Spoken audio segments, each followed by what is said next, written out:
Oke, kita lihat satu artikel dari Kejadian 6 ayat 3.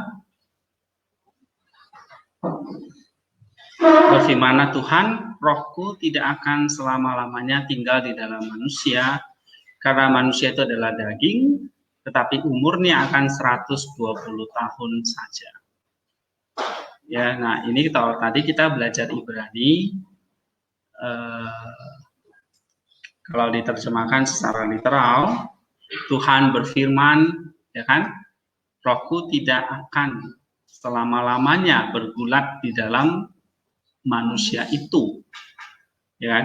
Sebab manusia itu adalah daging, tetapi umurnya akan 120 tahun saja. Nah, apa arti atau deep structure dari teks ini ya? Nah, kalau menurut Saint Theophan, dia katakan manusia itu memiliki dua kekuatan yang berlawanan di dalam. Ya, tetapi satu kesadaran bahwa dia adalah manusia, tapi punya dua kekuatan yang saling bertentangan di dalam. Karakteristik manusia itu ditentukan oleh hubungannya. Jika dia berpihak pada roh, dia bersifat spiritual. Jika dia berpihak pada daging atau cenderung, maka dia bersifat daging. Ya, sebab mereka yang hidup menurut daging memikirkan hal-hal yang dari daging. Mereka yang hidup menurut roh memikirkan hal-hal yang dari roh. Ini ditulis Rasul Paulus dalam 8 ayat yang kelima. Nah, kalau kita lihat di sini, dua kekuatan yang berbeda apa? Dan roh bertentangan, tidak selaras, berebut dalam diri dalam satu kesadaran yang disebut manusia. Ya. Nah, kalau dia berpihak pada roh besar, maka dia bersifat spiritual. Tapi kalau dia berpihak pada daging, dia bersifat daging. Nah, dua kekuatan yang saling bertentangan ini ternyata satu dari Roh Kudus, satu dari diri manusia itu sendiri, yaitu daging. Daging di sini hal-hal yang bertentangan dengan roh, atau roh itu bertentangan dengan daging.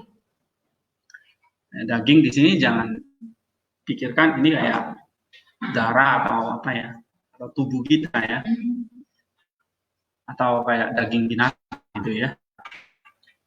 Hal-hal yang bertentangan. Nah, Tuhan nulis gini ya, kalau kita bersifat spiritual itu artinya apa? Roh manusia itu tidak lenyap sama sekali, bahkan dari kedagingan, tetapi diperbudak. Dia tidak bisa berkata-kata. Ibaratnya roh itu kayak roh kita jadi cook, ya, diperbudak melayani daging, kayak budak melayani majikannya, ya kan, menciptakan segala macam kesenangan daging untuknya. Tapi sebaliknya daging tidak hilang dari spiritual, tapi tunduk pada roh dan rohnya. Kalau daging itu berarti daging itu kehilangan hak alami untuk makan melalui puasa, ya, hak untuk tidur tapi melalui berjaga-jaga, hak untuk beristirahat melalui askesis terus-menerus dan kelelahan, hak untuk menyenangkan perasaannya melalui pengasingan dan keheningan. Nah, itu dikuasai roh, berarti daging itu mesti merelakan haknya, hak untuk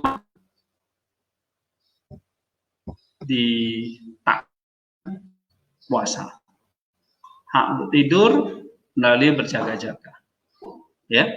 Nah, mana daging memerintah, Allah tidak tinggal. Nah, ini kata Theo. Di mana itu menguasai roh, maka Allah itu tidak ada. Kan dikatakan di sini, rohku tidak akan selama-lamanya tinggal di dalam manusia. Ya, sebab manusia adalah daging. Maka di tinggal. Karena organ atau alat komunikasinya dengan manusia adalah roh, bukan dengan daging. Dan diberikan prioritas yang seharusnya di dalam daging. Sebab jika kamu hidup menurut daging, kamu akan mati. Ya, jadi ini adalah kematian roh. Gitu. Tetapi jika roh kamu mematikan perbuatan-perbuatan tubuhmu, kamu akan hidup. Dagingnya mati, rohnya hidup. Sebaliknya, kalau hidup menurut daging, rohnya mati. Nah, jadi ini berbicara masalah spiritual. Ya, dalam Roma 8 ayat 13. Allah mendekat jika pertama kalinya roh mulai bekerja dengan rasa takut akan Allah dan hati nuraninya. Ketika kesadaran dan kebebasan juga datang ikut menolong, maka Allah berkomunikasi dengan manusia dan mulai berdiam di dalam dirinya. Sejak saat itulah mulailah inspirasi jiwa, daging, dan seluruh batin dan di luar batin manusia. Sementara Allah menjadi sendirinya. Dengan menjadi spiritual, manusia dijadikan ilahi. Berarti yang menjadikan ilahi kita adalah roh yang menaklukkan daging. Jadi seperti Allah. Dan Allah itu adalah sungguh satu berkat luar biasa dan betapa sedikit manusia yang mengingat, mencari, dan menghargai itu. Jika manusia adalah spiritual, maka dagingnya dikuasai oleh roh dan dia terhubung dengan roh Allah. Ya, tapi kamu tidak hidup dalam daging, kamu. Roma 8. Manusia adalah daging, maka rohnya dikuasai tertus dengan rohnya Allah. Mereka yang hidup dalam daging tidak mungkin Namun Allah memberikan rohnya kepada manusia dengan saluran anugerahnya, walaupun manusia tetap menolak kepadanya dan terusir dari Taman Eden. Nah, ini kesempatan itu sekarang menjadi terbatas. Walaupun manusia itu hidup menurut daging, tidak taat gitu ya. Tapi tetap ada anugerah yang terus disalurkan. Makanya kita bisa hidup. Ya. Nah, tapi Tuhan batasi sekarang. Hanya jadi 120 saja. Ya, berbeda dengan generasi awal seperti Adam dan itu bisa mencapai ratusan tahun. Kalau kita baca Adam, anak-anaknya Adam ya, 900-an, 800-an gitu. Tapi sekarang hanya 100 maksimal. Ya. Ya kalau udah bisa hidup kira-kira 100 tahun itu udah 80 lah rata-rata sekarang ya. Jangan 80. 50 aja udah banyak yang Oke. Nah, apa artinya ini?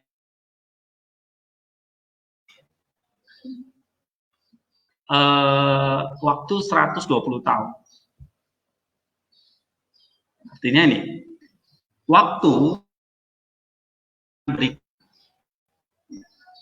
ya, dan itu adalah anugerahnya. Oke, berarti 120 tahun maksimal ini, inilah waktu anugerah Tuhan itu bekerja. Gitu. Bahkan Musa itu nulis cuma berapa? 70, selebihnya adalah kesusahan. Gitu. Berapa lama itu pun menjadi momen setiap saat memuliakan dan bersyukur kepada Allah dengan cara hidup yang bersifat roh atau spiritual. Berarti 120 tahun ini ada kesan untuk hidup secara bukan secara daging. Tadi di sini Tuhan masih aja manusia itu adalah daging. Ya udah saya pas jadi 120 tahun. Gitu kata Tuhan. Ya. Nah, berarti waktu yang ada 120 tahun itu ini adalah yang diberikan oleh Allah supaya kita bisa hidup menurut roh atau spiritual. Ya, jadi kita adalah manusia spiritual, kata Rasul Paulus. Ya, nah kita baca tulisannya, misalnya 1 Korintus 2, Galatia 6. Waktulah kesempatan untuk menangkan manusia rohani kita atas manusia daging, memulihkan apa yang alami seperti yang Allah kehendaki, yaitu menjadi milik Kristus dan anak Allah. Tetapi kamu tidak hidup dalam daging, melainkan dalam roh, jika memang roh Allah diam di dalam kamu. Tapi jika orang tidak memiliki roh Kristus, ia bukan milik Kristus. Semua orang yang dipimpin roh Allah adalah anak-anak Allah. Nah, waktu yang Tuhan kasih ini adalah satu kesempatan yang dipakai untuk memulihkan tadi yang daging menjadi yang alami. Yang alami apa? Yang spiritual. Apa artinya yang spiritual, yang alami? Rasul Paulus bilang, yang alami, yang spiritual, yang natural itu adalah menjadi anak kembali. Atau ya dalam Roma 8 ayat 9, memiliki roh Kristus, maka dia adalah miliknya Kristus. Miliknya Kristus itu artinya kamu adalah anak-anak Allah, sebab kamu dipimpin kudus. Nah, roh Allah itulah yang memimpin kamu hidup secara roh. Ya, hidup spiritual. Apa artinya hidup secara spiritual? Hidup yang menang atas daging. Ngerti? Ya, hidup yang menang atas daging. Itulah hidup yang spiritual. Ya, nah sehingga waktu yang Tuhan kasih itu apa?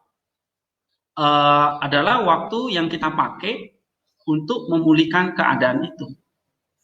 Ya, nah sehingga pada akhirnya kita kelak adalah orang-orang yang berhak menerima janji-janji Allah bersama Kristus, yaitu menderita bersama dengan Dia dan dipemuliakan bersama dengan Dia. Ya, dalam Roma 8:17. Nah, kalau kita memakai waktu atau kesempatan dari Allah ini adalah waktu menderita bersama dengan Dia, tapi nanti akan dipermuliakan bersama dengan Kristus, dengan Dia. You see? Jadi waktu 120 tahun maksimal itu adalah waktu menderita bersama dengan Dia dan dipermuliakan bersama dengan Dia. Nah, jangan sia-siakan waktu yang Allah karuniakan kepada kita. Seperti nasihat pastoral yang sangat baik dari Paulus atau Paul Yaziki dari Aleppo. Aleppo itu di satu kota Suria ya, di Syria yang sekarang hancur ya. Ada seorang uskup di sana, tapi dia diculik lalu dibunuh ya sekitar tahun 213, perang ISIS ya, atau mungkin juga antara pemberontak dengan pemerintah Syria di sana. Nah, uskup ini diculik sampai ya kemungkinan dia sudah meninggal gitu ya, tidak lagi terdengar kabar tentang dia. Nah, sebelum dia meninggal, dia berkhotbah menjelang tahun baru. Ya, menjelang tahun baru, dia katakan begini, mari kita jadikan tahun yang akan datang sebagai waktu pengalaman dengan Allah, saat-saat bersama dengan Tuhan. Ini ada rekamannya sebetulnya ya. Ini nanti kalian bisa dengar sendiri. Ini orangnya, ya, Paul dari Yaziki. Ini kalian bisa ini ya, dalam bahasa Arab. Nih.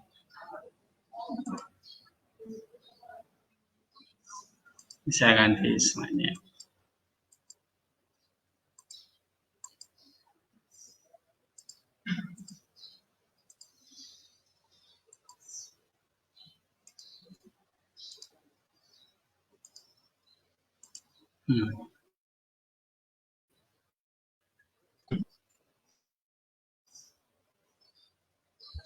Ini di sebuah gereja di Aleppo.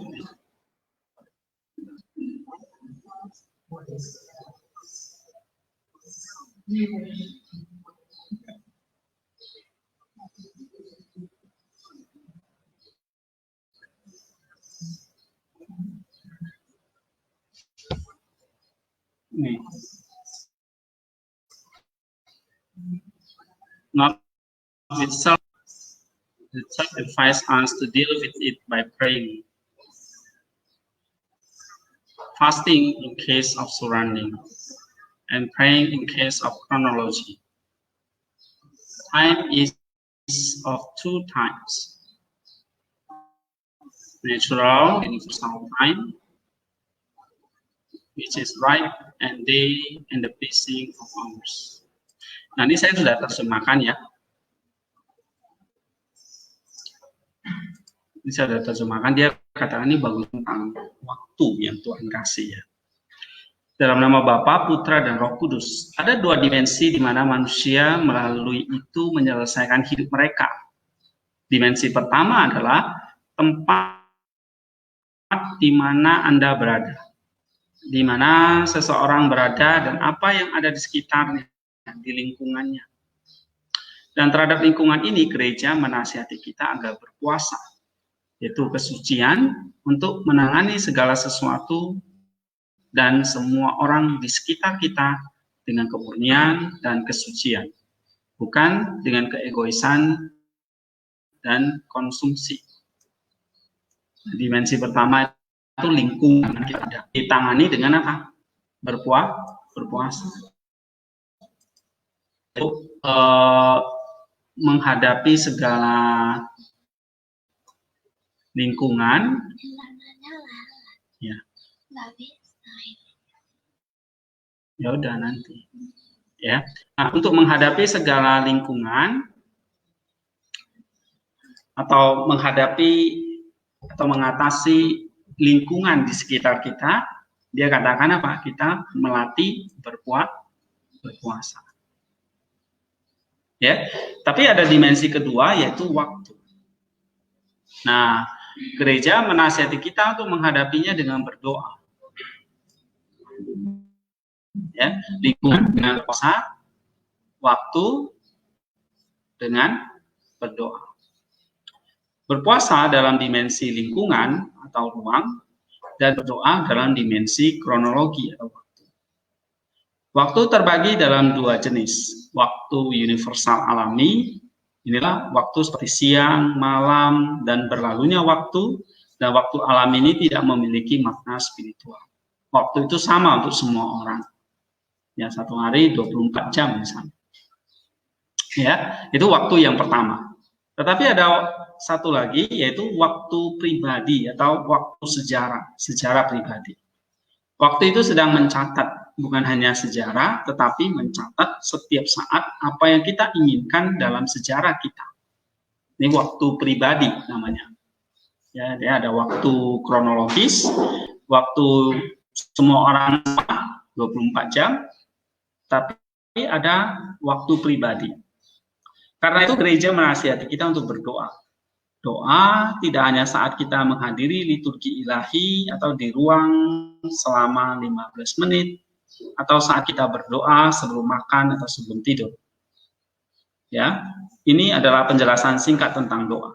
Doa, seperti yang dikatakan oleh John the Leader, ya, adalah keintiman dengan Allah. Persekutuan dengan Allah ini adalah sejarah suci atau catatan suci dalam sejarah. Nah, itu masuk waktu yang kedua nih. Time is the personal. Apa itu? Persekutuan dengan Allah. Sejarah dan waktu tidak ada makna dengan sendirinya. Makna ditentukan serentetan pengalaman. Jumlah pengalaman hidup dengan Allah selama hidup dan sejarah ini. Rasul Paulus memperingatkan kita, dia berkata, hari-hari itu jahat. Efesus 5:16 ya. Hari-hari atau waktu tidak jahat karena mereka tidak jahat pada dirinya, tetapi karena mereka mungkin akan menipu kita. Jadi kita berakhir pada daging dan manusia. Jadi kalau katakan hari-hari itu jahat, bukan waktunya yang jahat, tetapi waktu itu bisa menipu kita. Ya, tak taunya habis waktu kita. Ya, tak taunya habis waktu kita. Lalu kita ada di mana? Kita berakhir pada daging dan manusia, tetapi tidak pada Allah. Ini terulang lagi kejadian 6 tadi. Ya. Nah, mereka menipu kita dengan membuat sejarah berlalu tanpa catatan pengalaman bersama dengan Allah. Jadi Paulus dari Aleppo itu mengatakan, waktu yang kamu isi itu apakah ada catatannya, ada sejarahnya? Sejarah apa? Sejarah pengalaman bersama dengan Tuhan. Itulah personal time. Itu baru memiliki makna. Ya, nah itu waktu yang Tuhan mau dipakai untuk apa? Bersekutu dengan Dia. Jika kita memeriksa hidup kita yang merupakan sesuatu yang harus kita lakukan, kita akan melihat berapa banyak momen yang terbuang sia-sia.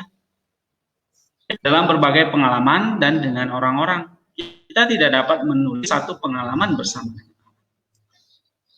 Yang terkasih, marilah kita menjadikan tahun yang akan datang sebagai waktu untuk mengalami Allah saat-saat bersama Tuhan. Pengalaman dan persekutuan dengan Allah ini disebut doa. Jadi cara menaklukkan doa itu supaya ada personalnya pakai apa? Doa. Ya, cara untuk mengatasi lingkungan berpuasa. Cara untuk menebus waktu itu yang Tuhan kasih 120 tahun itu. Nah, caranya dengan doa. Ya. Doa itu apa? Pengalaman bersama dengan Allah.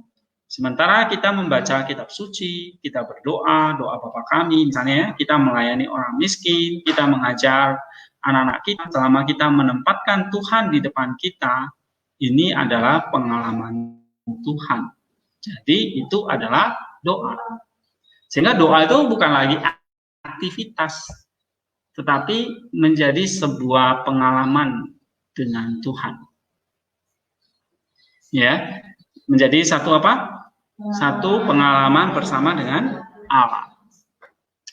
Bukan apa ya?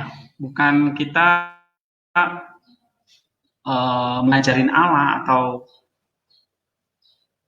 mempelajari Allah, tapi mengalami Allah. Nah, dia katakan dengan kita menguduskan lingkungan sekitar, dengan doa kita menguduskan sejarah dan waktu. Waktu tidak untuk disia-siakan. Waktu adalah elemen pengurusan dan setiap momen dalam hidup kita adalah untuk Kristus Tuhan.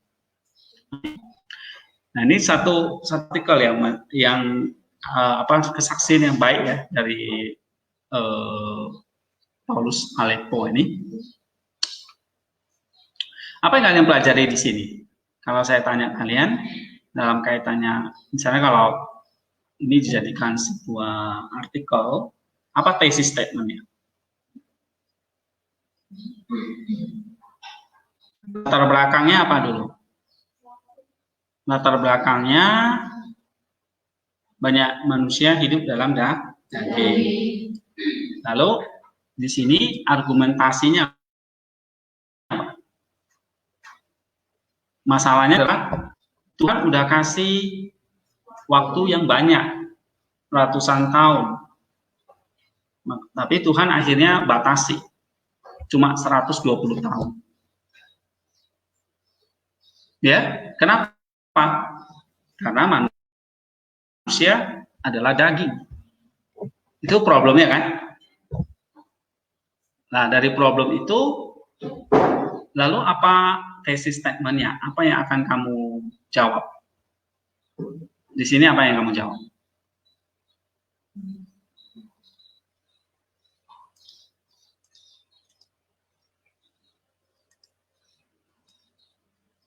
Nah, apa yang akan kamu jawab? Kira-kira apa di sini yang kalian pelajari? Kalau manusia itu adalah daging, ya, maka waktu masih jadi. Ya kan? Nah, kalau di sini apa tadi? Tesis statementnya jadinya apa? Hah? Ada yang tahu?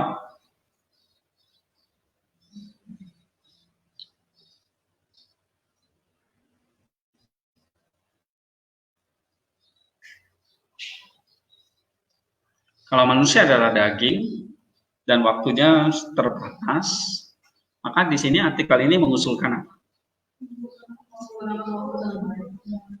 Hah? Menggunakan waktu dengan baik. Oke, apalagi?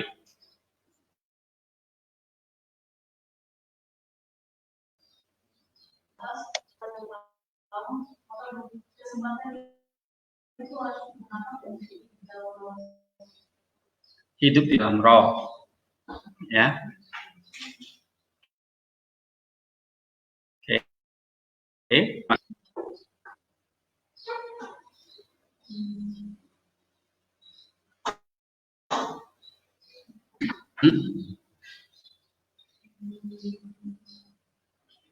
Apa usulan dari artikel ini? Hidup di dalam roh. Apa itu hidup dalam roh? Hah?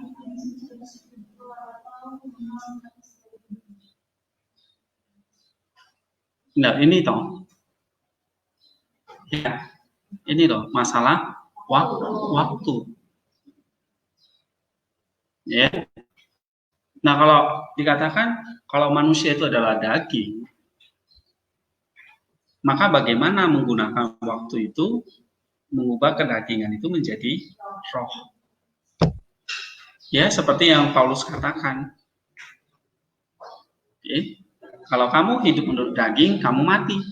Kalau kamu hidup menurut roh, kamu akan hidup. Nah, itu intinya di situ. Ya. Berarti waktu yang Tuhan kasih itu adalah waktu atau kesempatan untuk memenangkan manusia rohani kita atas manusia daging. Atau apa yang alami seperti yang Allah kehendaki, menjadi milik Dia dan anak-anak Allah. Itu. Ya, kalau itu adalah manusia itu adalah daging, maka di sini pakailah sekarang waktu itu ya, memulihkan apa yang alami, memenangkan manusia rohani kita atas manusia daging.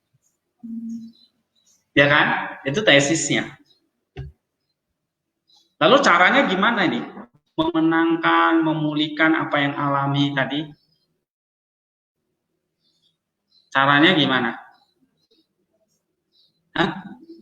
Nah, di sini Paulus Alepo itu kasih tahu untuk menang terhadap waktu ini, ya jahat ini, hari-hari ini adalah jahat, ya.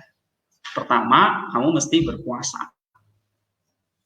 Artinya kamu mesti melatih kesucian, kemurnian, mengatasi lingkungan.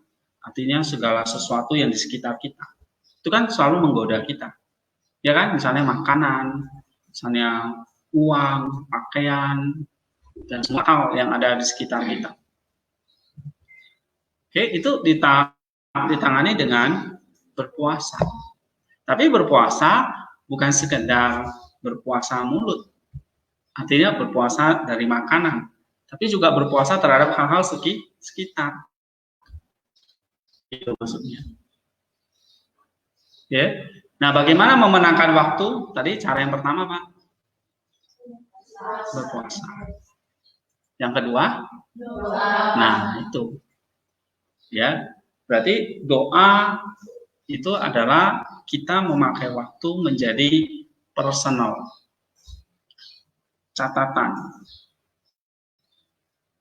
Catatan isinya apa? Pengalaman bersama dengan Tuhan. Nah, itu dua cara yang dipakai untuk memenangkan waktu atau menjadi manusia rohani. Kenapa menjadi manusia rohani? Supaya kita menaklukkan kedagingan kita. Sehingga 120 tahun itu nggak sia-sia.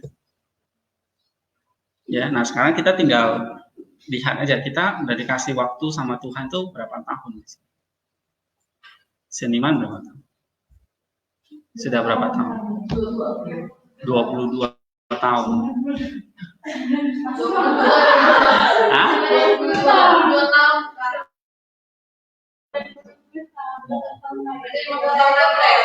22 tahun, berarti ada 98 tahun. Itu kenapa? Ya? Ternyata nggak maksimal, minimal 23.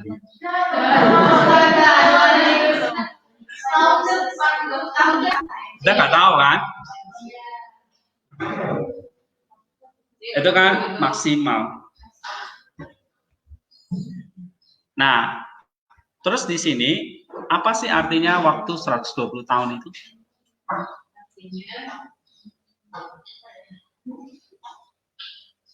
Waktu 120 tahun itu jadi artinya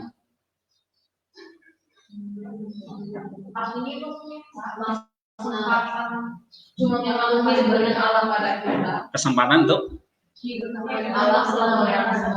hidup mengalami itu. Nah, jadi concernnya adalah kepada Allah, ya, jangan lagi kepada daging. Gitu. Apa beda? Ada satu ilustrasi ya. Apa beda lalat dengan lebah? Ya, bedanya apa? Kalau lalat dia di tempat yang jorok, yang tempat yang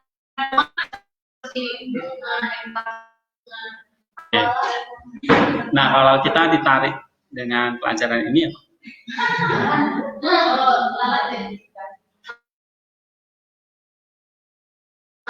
lalat itu keinginan daging, lebah itu keinginan jorok. Lebah berarti apa? Suka pada yang wangi, ya kan? Seperti bunga. Kalau lalat,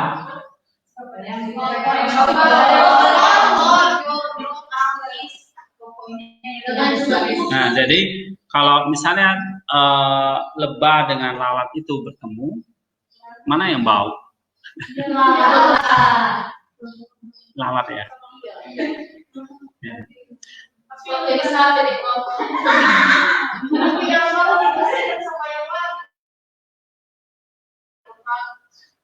Oke. Nah, ini artinya gini. Ini ilustrasi ya. Jadi kalau lebah itu mengatasi hal-hal yang bau itu dia suka ada hal-hal yang manis.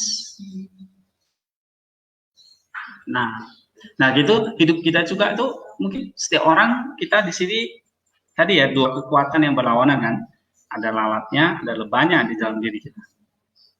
Nah kita nggak usah fokus ke lalatnya, lalatnya dibiarin aja, dilaparkan gitu, jangan dikasih makan. Tapi yang dikasih makan apa? Lebahnya. Ya itu salah satu nasihat yang bijak antara lalat dan lebah. Laparkan lalatnya, kenyangkan lebahnya.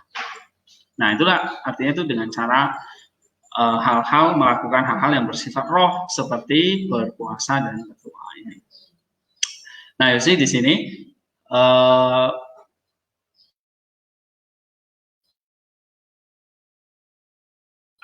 tulis ya, misalnya kalian cari topik atau apa nanti materi yang mau kalian kuasai, carilah apa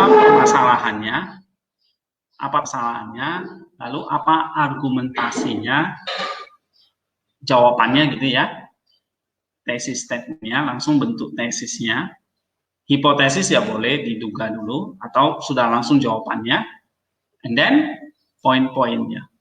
Udah 3 itu yang penting.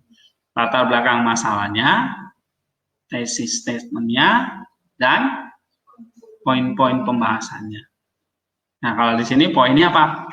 Poinnya tadi, waktu adalah kesempatan yang Tuhan kasih. Berarti Allah itu nggak langsung mematikan manusia. Allah itu kasih kesempatan terus. Artinya dia kasih anugerahnya terus. Tapi ada batasannya. Ya, 120 tahun. Nah, disitulah waktu kita tuh berlomba. Mengisi waktu itu. Ya, hidup dalam roh. Oke, nah itu poin-poinnya. Nah, kalau kita bikin artikel di sini, poin pertama apa? Misalnya kita bahas tentang waktu. Dalam waktu itu kita bahas tentang puasa, kita bahas tentang doa. Itu maksudnya, simpelnya. Ya, ada pertanyaan? Oke. Ya. Oke, ada pertanyaan di sini?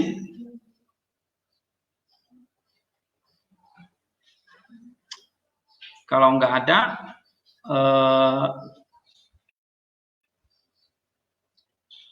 ini kira-kira udah dapat ya 3 poin tadi ya.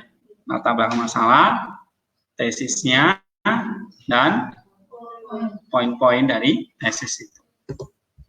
Nah, itu kalian apa yang kerjakan ini ya, itu kan nanti di tugas 3. Ya toh, garis besarnya itu loh. Nah, itu tolong kalian kumpulkan. Udah saya lihat belum ya? Waktu itu ya. Sebagian udah ya. Nanti tolong dikumpulin ya di tugas 3-nya. Kalau itu oke, tinggal lanjut nanti di final tugasnya, final draftnya. Ya, Okta udah belum? Nah, nanti dikumpulin ya tugas 3.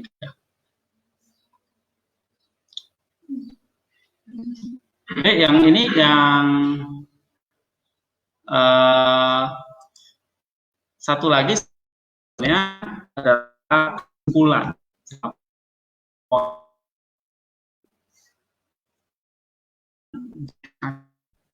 untuk baca. Nah, misalnya artikel ini apa kesimpulannya? Apa yang kalian pelajari?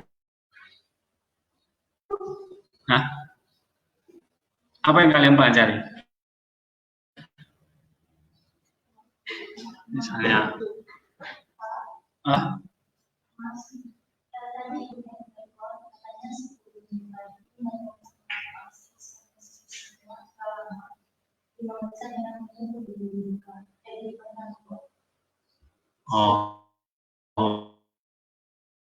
ya kita mau selesai. Apa yang kita bisa simpulkan, Elizabeth? Ya, ini kan kesimpulannya tentang bagaimana mengisi waktu itu kan intinya. Nah, kira-kira gimana mengisi waktu itu? Mengisi waktu dengan lebih ke keinginan roh ya Pak. Misalnya apa itu? Seperti tadi nggak bilang dan puasa ada mungkin perlu ditambahkan dengan perbuatan baik yang lainnya atau kebajikan seperti bersedekah,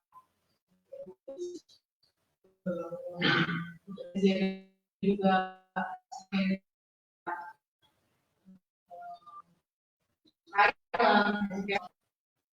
kenapa kita perlu melakukan itu? Ya tadi karena kita memanfaatkan kesempatan yang Tuhan beri kepada kita. Dimanfaatkan untuk apa? Jadi untuk tujuan utamanya ya Pak. Ya.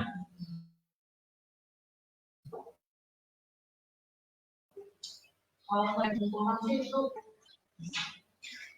menjadikan kita manusia rohani nanti, bukan adalah daging. Ya, ya.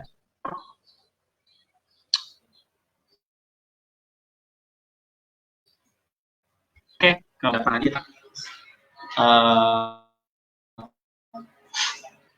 yang artikel jurnal kalau nanti dikumpulkan tugas 3-nya. Saya nggak akan nambah materi lagi sebab yang biasanya mereka kayaknya belum bisa. Udah banyak materinya. Saya kira udah cukup ya. Tinggal dikerjakan aja. Ya. Nanti minggu depan lalu kita masuk ke tentang paraphrase, ya, cara mengutip. Saya kira harusnya kalian udah ngerti, ya. Tapi ya saya akan supaya lebih paham.